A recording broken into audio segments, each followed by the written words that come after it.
Easy the Boys, Alabama Prison Profiles. What's going on with y'all, man? Make sure y'all like, sub, share, comment on the video. Cash App, PayPal, Bama Prison Files, 2 S's, man. Make sure y'all continue to donate and bless the platform when y'all got it, right? Now, picking up where we left off for part 2 with Will. Y'all haven't seen part 1 with Will. Y'all check that out. About the structure with Hispanic prisoners, and we're gonna pick up where we left off right here, where he's talking about getting released. And I already know what y'all are gonna say in the comments on the last video, man. I was stuck on the whole appeal bond thing, not the little story, but everybody's experience ain't the same, different points in time, blah, blah, blah, blah, blah, blah, blah, blah, blah. Come on the damn show and set the record straight. You know what I'm saying? If y'all, I'm not even going to get into it with y'all today. Here we go. They take me back to Baldwin County and release me from prison because the judge didn't follow due process. And what was the due process this man didn't follow? Well, because I was supposed to be granted a hearing,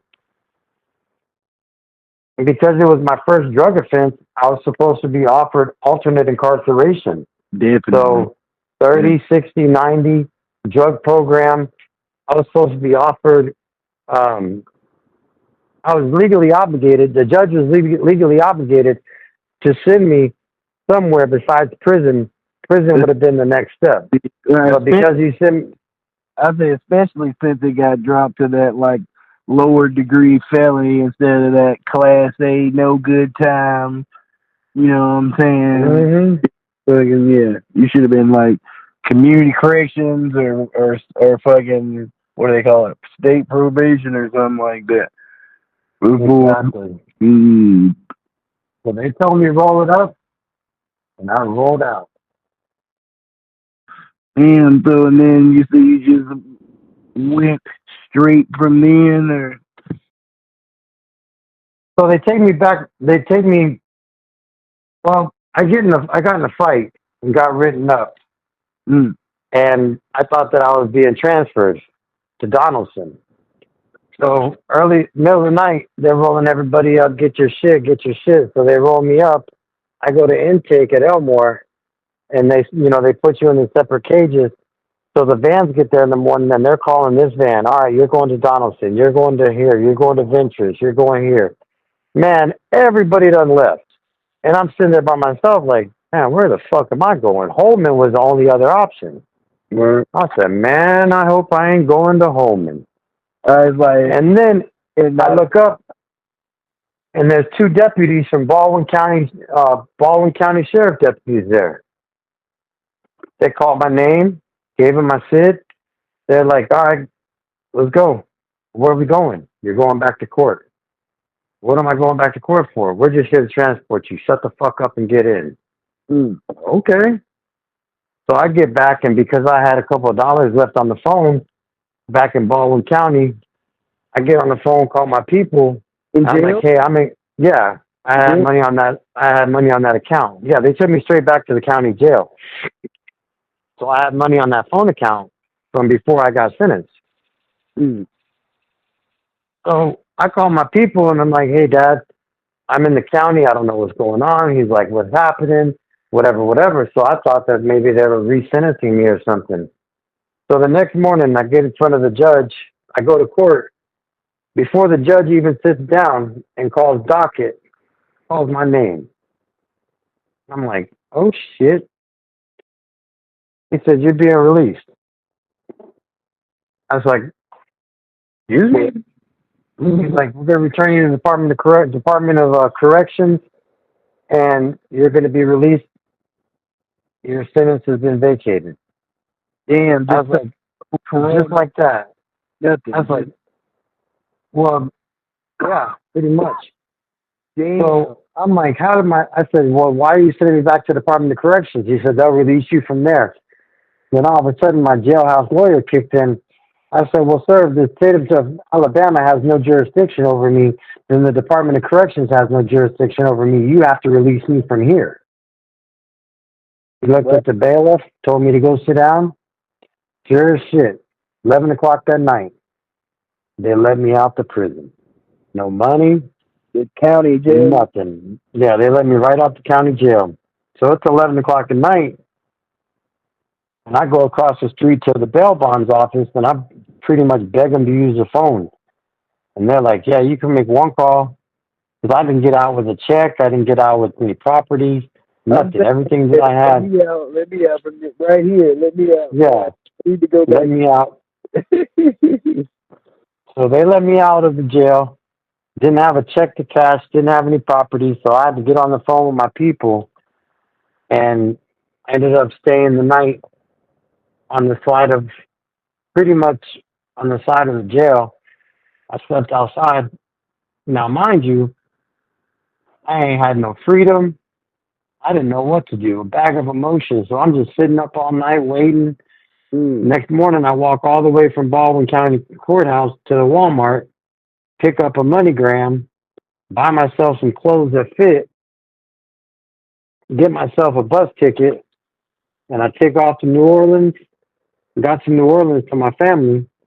They squared me away. Now I can enjoy that first free meal because I didn't have no money. I mean, I got out of jail. I was hungry, tired, didn't know what was going on. All these emotions going through my body. So another 48 hours after you got out, you were fucking still. Yeah, I mean, I was still in that incarceration mode. I get home, I'm still putting 45-degree angles on my bed. I'm, waking up at 3 o'clock in the morning for chow. It was a hard adjustment to come back to the world. But, by the grace of God and, the lesson I did learn, I have not reoffended. I've not been reincarcerated. I've kept up with the abuse. I mean, there's a whole plethora of things that I could talk about, that if, we get into the abuse in jail, the rape, how, people get turned out over drugs, how the guards smuggle stuff in. I mean, I had a smartphone in there. I paid $300 Green Dots for. You got any I can put with this shit from you in there? I don't have nothing from in there. They let me out from the county jail. God damn, my phone was in my rack. Shit, fuck it. Nah, I left my phone with my people. But I mean, I left my commissary. I left, because I didn't know what was going on. I mean, you can't take a phone from one penitentiary to the other. I wasn't going to put it in a suitcase. You know what I mean? It wasn't worked out to me. I knew that I had some other people down the road that once I got to Donaldson, that I had a phone to use and I had the ability, to get a green dot and buy another one. So, I wasn't really tripping. But when they got to the county, I didn't have anything. I didn't have my Bible. I didn't have the pictures they sent me. They're probably still out there looking at them nasty ass pictures I got, 10 years later. Damn. But, it was crazy. The abuse in there, the lack of authority, within the races. I was very confused by all these people that I see on your channel, and just to keep it real, all these white guys I see on your channel talking about AB this, SB that, we did this, we did that. There were some other people in there that got down, and I'm talking about got down, but there was far and few between. I saw more SBs get turned out. Get turned out over Suboxone debt and get, I've seen more SBs get turned out, more ABs turn on themselves. I've seen people let their own race get banged up because they didn't want to get involved and, get written up and, I don't want my good time taken. You got a brother in arms that you're sitting there living with and living and dying for, and you're going to let him get turned out because you're too much of a fucking coward to stand up to the blacks. I mean, it is what it is. You can't call it, anything else other than what it was. But you get in a situation to where, you talk about all these people who are hardcore gangsters. I wasn't a hardcore gangster in prison. Shit, I was trying to get by and do my time every day. But I promise you I would bring it under any and all circumstances, whether my guy was right or wrong. You're not going to jump on another Mexican. You're not going to. Like, if we gotta sharpen up and ship out, we just gotta sharpen up and ship out. And one thing that I was very fortunate is the majority of my people come with heart. So it wasn't never a question. It was like, okay, let's plan it, let's do it, let's execute it, and let's get on. We live by a code, and the code we live by, you weren't fucking no Mexican. You weren't playing those penitentiary games. You weren't going to sit there and put my people in a situation to where it made them look bad. Because at that point, I get involved. And when I get involved, like, there will be justice. And everybody knows what kind of justice I'm talking about. There's penitentiary justice. There is the right thing and the wrong thing. You fuck with my people, and, in that time in my life, you fuck with my people and try to burn them on food because we ran the kitchen, you know? So, yeah, a lot of our dealings came out behind food. A lot of our, any kind of problems that arose were sometimes were behind the food, but it don't matter what it was behind. You owe, you pay. You don't pay, you face a consequence. Now my people out there gambling on sports and sitting there doing this, doing that, that's on them. That's a decision they make. We're not going to let them get jumped, but we're also not going to interfere with their debt either. So what, they could get the one or something with the Hispanic gentleman? Yeah, you can catch it. The only thing you could do with a Mexican is catch a square. Mm-hmm. And if it was going to be more than one-on-one, then y'all better bring everybody we got. And we chase them. We chase some people off the yard. Truth be told, we chased a bunch of people off that yard because they understood the consequences. Like, you're coming. They say don't come to a gunfight with a knife. Don't come to a fight without a knife. Period. We will sharpen up and we will ship out. So I heard, who was there and tell me I was a little missed right? So y'all have like weapons buried on the yard like you hear about on West Coast and stuff? Oh yeah, there were weapons all over the place. I mean, every time we were on the yard playing soccer. Somebody came on the show and said that, I think, or somebody told me that in the DM or something like that, I think. Now, when we were on the yard playing soccer, there's a pile of knives. And that's just how it is. I mean, you stay strapped. When something happens, everybody is running to these spots and shit like that on the yard to fucking dig up these self-defense items. Yeah. And, you don't have a choice but to get down. I mean, it ain't like we look for trouble, but we sure the fuck weren't going to run from it. You're not going to catch us in a position to where we're going to be compromised in anything. With the drugs, the alcohol. There wasn't no pimping or no partying or nothing like that. There wasn't none of that shit. We didn't allow that in our race. Like, I know that a lot of people come on here talking about, oh, well, we didn't do this and, we were this and we were that. Mm-hmm. It's a proven fact. I mean, majority of the people going forward that you interview, ask them, how did the Mexicans participate in all this fuckery? And they're going to say they didn't. They minded their business. They were cool-ass people. They did, they did their time. And that's, the reputation that we have.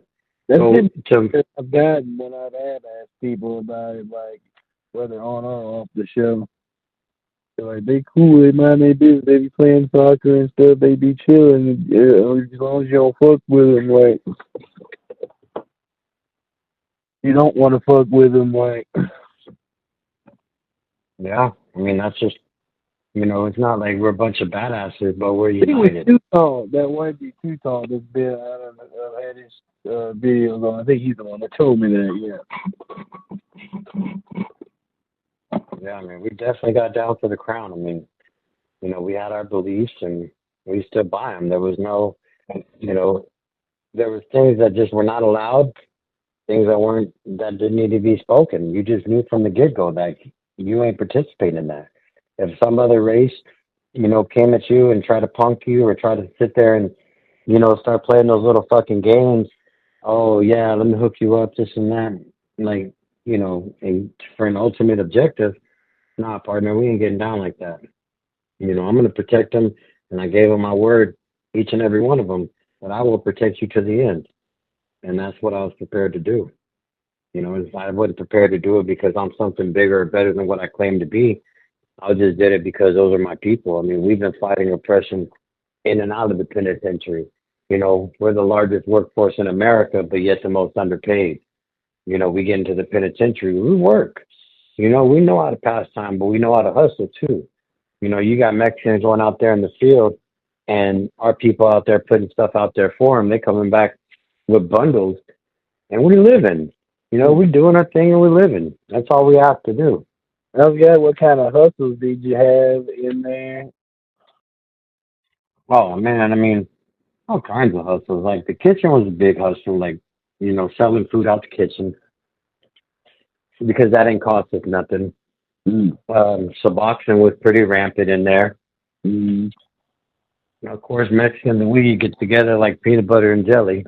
So we had quite a few different things going on that put us in situations to where we were always okay. And for the most part, we all got along with each other. One of us had a phone. Everybody got to use it. It's not like if I had a phone, I wouldn't let you hold it overnight. Just be careful with it. If something happened to it, we're gonna go get it back.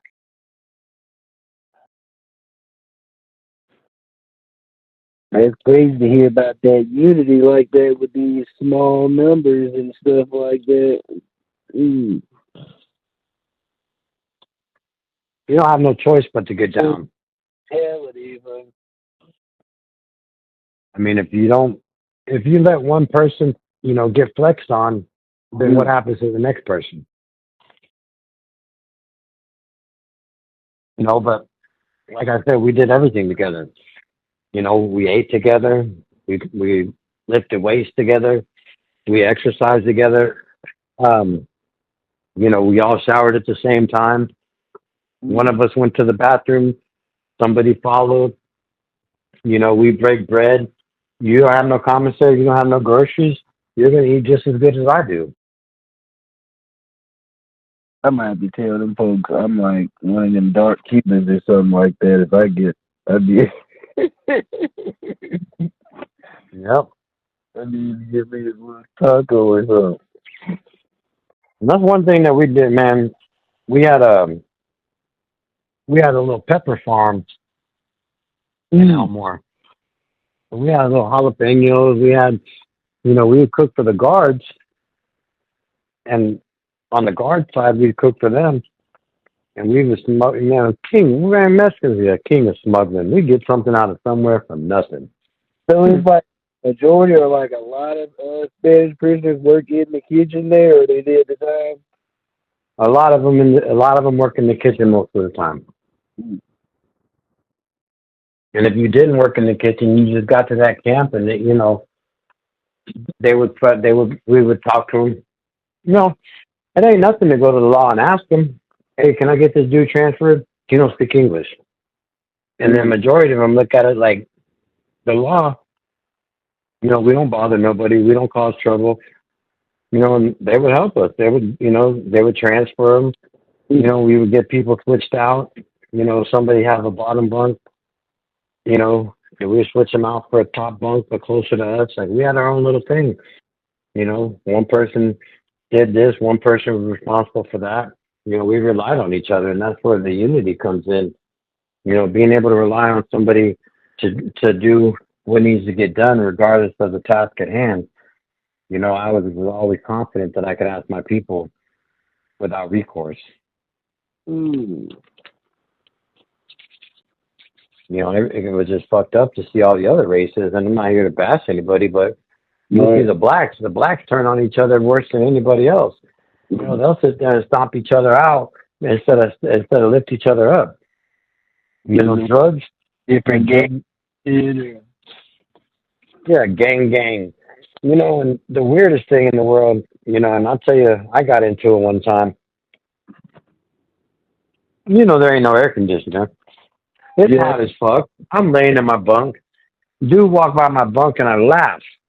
I'm like, just like chuckle to myself. He's like, what you laughing at, S.A.? I said, I'm laughing at you. For what?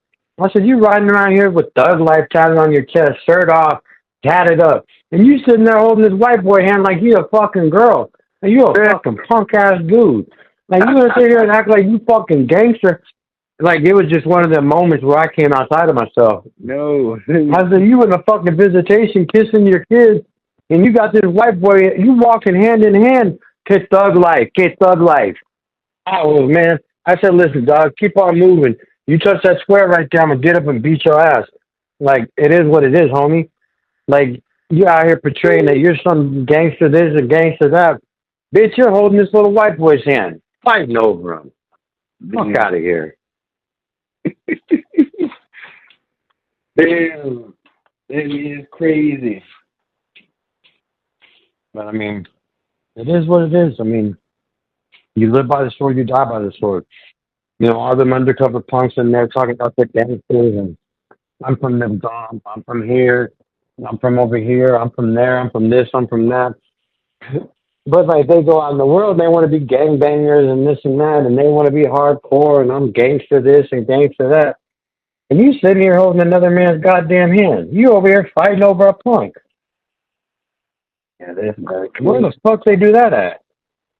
I don't want to be from that hood. They cannot, I don't think they cannot be gangster there. You know, and it's just like, it's embarrassing. I'm from out of town, so I didn't have visitors. I would not allow my family to come visit me, even though they wanted to. Damn, You know, I didn't think about that. Like, damn, you didn't get no visits because your family's wasn't. You know, and I'm cool with that. But these dudes over there kissing their kids and life is good and, you know, this is thug life. Like, if that's the best you want for yourself, that's the best you're going to get. Yeah. I mean, there's a lot of people in there, you know, those SBs and ABs, like, no disrespect to the ones who are real, but to the ones who aren't real, they some fucking faggot-ass dudes. Sucking dick for Suboxone, getting turned out. Like, you know, they put that bed sheet over, and they turn that shit into a fucking party. On Friday, Saturday night, them white boys getting turned the fuck out. I'm talking about fucking, like, unbelievable. But yet they want respect, and I'm with the SB. Bitch, I'd be embarrassed. If you're SB, if any of my people ever did some shit like that, I'd do it myself. Oh my God. You'd have to go. So y'all weren't allowed. You didn't allow folks to be getting. That was not allowed. That was not allowed. Tolerated. TOS. No ice or nothing. No, we didn't. We were not allowed to do drugs. We enforced that. You could smoke weed. You could drink. You could get on that hooch. You can do whatever the fuck you want. You get on drugs. TOS. What is that? Terminate on site. Oh. Damn, so is it like a discipline, or is like you can't be in here anymore? Yeah, you got to catch out, or you're on your own. And once you're on your own, and they see that you're vulnerable, whatever happens to you happens to you. Damn. I don't know. I mean, but they never have, and you know, the time I was in there, I never had to deal with it. We knew what the rules were. We lived by the rules. We died by the rules. We didn't fucking talk to white people unless it was business. You didn't have no homeboys over there. If you broke bread with somebody and didn't break bread with your people first, you know, there were consequences. Damn, so if they get some in, they gotta break bread with the other essays first. Yeah. Damn. We didn't charge each other. We didn't charge each other taxes. We didn't charge each other for being cool. There were no expectations. It was just, this is how it is, and this is how it's going to be. And if you don't like it, you're going to be on your own. There wasn't no, you know, shit that you see where, oh, you got to do this to get in. If you do that, we're not going to have your back. No, as long as you weren't no punk and didn't do drugs, you were good people. You're safe. Stay out of trouble, you be good. If you can't. You know, if you get in a fight and you make that decision, you know, you follow protocol. And if you follow the protocol and is deemed by everybody worth it, great. If it's not deemed worth it, if you make that move, we're gonna follow you. We're not gonna leave you out to hang to dry, but you will face the consequences afterwards. Damn, so we gon' ride right now, but afterwards we may have to get this discipline. Yeah. But I mean, I don't promote any race on our own race on race. I don't promote any of that violence. I didn't allow it in Mexico. We had problems with each other. Violations or anything, or just Yeah. Violated, a few times, but the violation is so harsh that people know not to do it. And it's like a running theme. To fuck around and find out if you want to. But the and the structures and stuff, they're like, yeah, the punishment is not. It'd be very harsh. Yeah, pretty much. And the thing is, they know where to run or hide to.